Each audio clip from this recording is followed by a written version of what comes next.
G'day guys, how you going? So there's a photo making its rounds at the moment that is a little bit mind-boggling to me. So it's just here, but it's a truck that's run into a bridge that's actually at 4.3. So for people out there in the transport industry and beyond, most taut liners, as you can see there, are built to be a 4.3 spec, which means a 4.3 clearance is clearing that.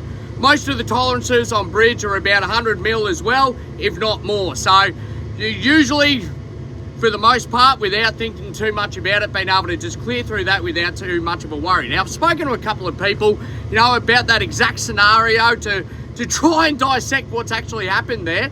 And there's a couple of things, and what it does come down to is make sure you're always checking your height, whether you're driving a taut liner, tipper, and those sort of things. So what we reckon may have happened in this scenario is it's a European truck and their airbags sit a little bit higher separately. So when it's on the pin, the difference between it being on this truck, it may be 4.3, but on a different truck, yep, it may actually be that little bit of elevated higher.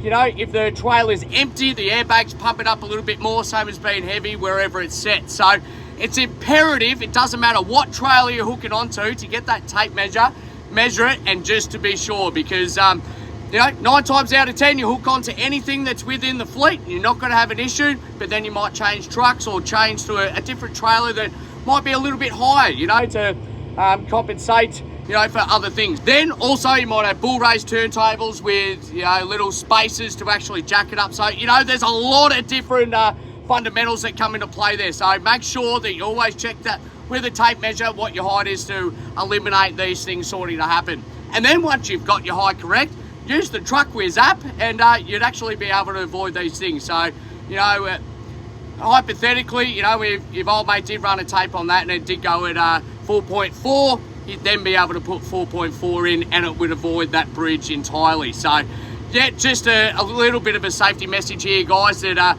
even though you think it's right, it may not be. So get that tape measure out and check around each time. Cheers. But before I go, I will point out that there is another scenario, as rare as it may be. And that's that the council has come along, done some resurfacing works or road works, and actually raised a portion of the road, thus changing the actual clearance height of that bridge, or any bridge for that matter. And in that case, that actually is on the road transport authorities or governing bodies.